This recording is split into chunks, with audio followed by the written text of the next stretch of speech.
Hello friends, hello students, welcome to our e-learning classes by Delta. Okay, आज हम पढ़ेंगे chemistry का बप्पर solution. Okay, तो बप्पर सॉल्यूशन यानी क्या होता है, उसका डेफिनेशन। जैसे कि हमें पता है पीएच वैल्यू जो एसिड के लिए कितनी रहती है, दैट इज 1 to 7, 0 to 7, 7 के नीचे यानी लेस देन 7, एंड बेस के लिए ग्रेटर देन 7 अप टू 14।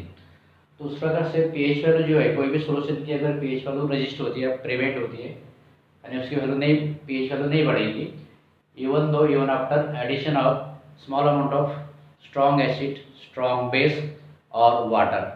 अगर आप कोई एसिड डालेंगे तो उसको एसिड प्रॉपर्टी बढ़ेगी, बेस डालेंगे तो बेसिक प्रॉपर्टी बढ़ेगी, और वाटर डालेंगे तो न्यूट्रलाइज भी हो सकता है।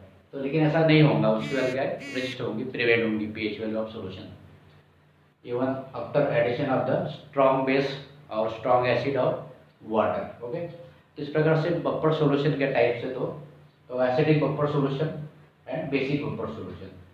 एसिडिक बफर सॉल्यूशन यानी ऐसा solution which prepared by mixture of weak acid, H means weak acid and its salt of strong base, यानी यही एसिड का, यही एसिड से बना हुआ एक साल्ट रहेगा, जिसमें साल्ट बनाने के लिए हमें बेस की जरूरत होती है। तो उसमें बेस दूसरा रहेगा जो स्ट्रॉन्ग बेस रहेगा, और एसिड कौन सा रहेगा, यही वाला, इसे बोलते हैं it's salt of strong base. Example जैसे लिया हमने, solution of CH3COOH and CH3COOH। तो CH3COOH क्या है, वीक एसिड, और CH3COOH यानी क्या है, साल्ट है। लेकिन साल्ट में कौन सा एसिड है, CH3COOH तो एसिड, और बेस कौन सा है, NaOH, यानी स्ट्रॉन्ग बेस हो गया, बराबर। ओके, इस प्रकार से उसका एग्जाम्पल, ऐसे एग्जाम्पल हम और बना सकते हैं। और फार्मूला जो है ये वाला स्टैंडर्ड फार्मूला है, जिसका डेरिवेशन हमें नहीं दिया है, तो इतना सिर्फ याद रखना है हमें। pH is equal to pK plus pK जो है, इसकी p के पावर पे log base 10 of concentration of salt to the concentration of acid. तो pK इसके जगह पे हम ये भी रख सकते हैं, that is minus log of Ka। Ka means dissociation constant of weak acid, ये वाला। Similarly for basic buffer solution, इसमें कौन सा सॉल्यूशन रहेगा, solution of this is weak base, अब एसिड है तो यहाँ पे weak base and it's salt of strong acid, इससे उल्टा। Okay, example solution of NH4OH plus NH4Cl, जैसे NH4OH, ठीक है, ये वाला जो है क्या है, वीक बेस है, और इसी का ही साल्ट रहेगा NH4Cl। NH4 में कौन सा बेस है, NH4OH बेस है, और एसिड कौन सा है, HCl। HCl स्ट्रॉन्ग एसिड है, इसलिए स्ट्रॉन्ग एसिड का साल्ट है ये वाला, ठीक है। तो this is the example of basic buffer solution, and formula भी ऐसा रहेगा, ओनली के जगह पे Kb यानी dissociation constant of weak base. Okay, next is buffer action, यानी फिर एक्शन एसिड या बेस डालने के बाद उसका पीएच कैसे रजिस्ट होता है। तो कोई भी एक बफर सॉल्यूशन हम लेंगे, जैसे एग्जांपल आ लिया आपने buffer solution of this one, एक एसिड है, this is salt CH3COOH acetic acid, and this is sodium salt of acetic acid, that is sodium acetate. Okay, ये साल्ट, इसमें जो साल्ट है ये वाला क्या होगा, डिसोसिएट होगा फुल्ली, कंप्लीटली, और ये क्या, वीक एसिड है, वीक एसिड डिसोसिएट नहीं होगा कंप्लीटली, यानी वो उसके अनडिसोसिएटेड मॉलिक्यूल रहेंगे। तो साल्ट डिसोसिएट होगा तो इस प्रकार से salt form this two ions, okay, CH3COO minus and acid ion and the sodium ion. Okay, weak acid this has undissociated molecule, इसके अनडिसोसिएटेड मॉलिक्यूल उसमें सॉल्यूशन में रिमेन्स रहेंगे। तो अगर हम बाद में वो सॉल्यूशन में, ये सॉल्यूशन का हो गया अपना एक्सप्लेनेशन, किस प्रकार से वो एक्टिवेट रहता है। तो अगर उसमें हम स्ट्रॉन्ग एसिड डालेंगे एच, तो एच डालेंगे तो एच में क्या रहता है, H प्लस आयन, जो कि उसकी एसिडिटी बढ़ाता है। H प्लस आयन बढ़ेंगे प्रोडक्ट में, सॉल्यूशन में, तो एसिडिटी, एसिडिक प्रॉपर्टी उसकी बढ़ेगी।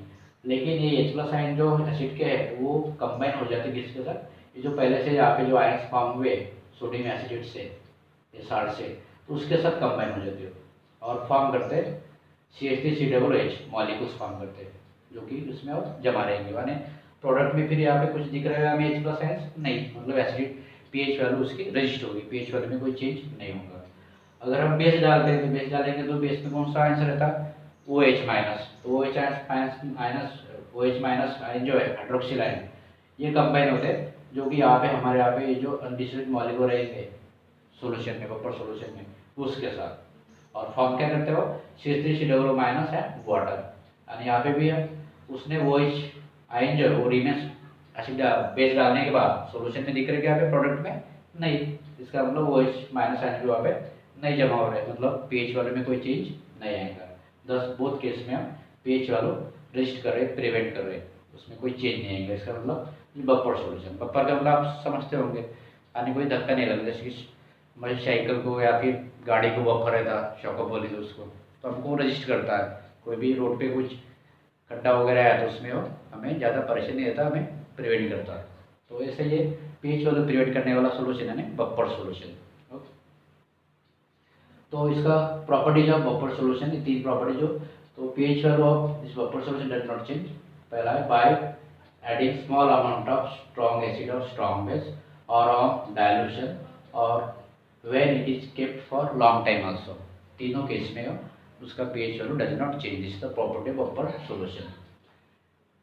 Application of buffer solution, okay, in biochemical system. और अपने ब्लड में जो pH वैल्यू है वो 7.36 टू 7.42, इसमें 0.2 भी वैल्यू अगर pH वैल्यू कुछ बढ़ गई, चेंज होगी कुछ, तो उसमें कम हो गई समझो, तो उसमें क्या होता है, प्रॉब्लम आता है, डेथ भी हो सकती है, इस प्रकार से कुछ उसका रहता है। तो ये वैल्यू अगर हमें मेंटेन करना है, तो अगर pH वैल्यू कम हो गई, कुछ हो गया, तो उसमें सलाइन सॉल्यूशन हमको दिया जाता है। उससे क्या होता है, pH value of blood is remains again constant, इस रेंज में रहेगा। तो इस प्रकार से buffer solution use in this system in biology biochemical system. Then agriculture में सॉइल जो है, सॉइल की pH वैल्यू वो मेंटेन रहनी चाहिए। जैसे क्रॉप हम लेते हैं तो उसकी pH वैल्यू कम हो जाती है, तो नेक्स्ट ईयर में दूसरे साल में अगर हम क्रॉप उसमें कुछ लेंगे तो वो बराबर नहीं होगा, ग्रेन्स उसके बराबर नहीं होंगे, प्लांट्स बराबर नहीं आएंगे, क्योंकि pH वैल्यू कम हो गई। ठीक है, कभी कभी साल्ट ज़्यादा होने के कारण ज़्यादा pH रहती है किसकी, उसमें कुछ पौधे अच्छे आते ही नहीं है, तो उसको कुछ मेंटेन करने के लिए ये इस प्रकार के बफर सॉल्यूशन से बने हुए कुछ डाले जाते हैं, कार्बोनेट, बाइकार्बोनेट, फॉस्फेट एक्सेट्रा, इसमें तो मेंटेन करते हैं। तो ये भी एक बफर सॉल्यूशन का एग्जाम्पल। इंडस्ट्री में जैसे कि paper industry, dry industry, ink industry, pen industry, तो इंडस्ट्री में इनको बनाने के लिए भी एक बफर सॉल्यूशन यूज किया जाता है। तो वो इस प्रकार से इस टाइप के इंडस्ट्रीज में बफर सॉल्यूशन यूज होता है। वो कौन से बफर होते हैं उसके बारे में ज़्यादा जानकारी नहीं लेना है। देन मेडिसिन जैसे पेनिसिलिन एंटीबायोटिक जो है, तो उसमें pH वैल्यू उसके रजिस्ट करने के लिए सोडियम साइट्रेट या मैग्नीशियम साइट्रेट यूज किया जाता है बफर सॉल्यूशन में। देन एनालिटिकल केमिस्ट्री, जैसे कुछ स्टडी करने में कैटायन, थर्ड ए ग्रुप के जो कैटायंस है उसकी पीपीटी करने यानी प्रेसिपिटेट्स फॉर्म करना है, तो उसके लिए pH वैल्यू जो है 8 to 10 होनी चाहिए। तो pH वैल्यू इतनी मेंटेन करने के लिए वहाँ पे एक बफर सॉल्यूशन यूज किया जाता है, वाला NH4OH एंड NH4Cl का सॉल्यूशन, जो हमने यहाँ पे भी एग्जाम्पल में लिया था।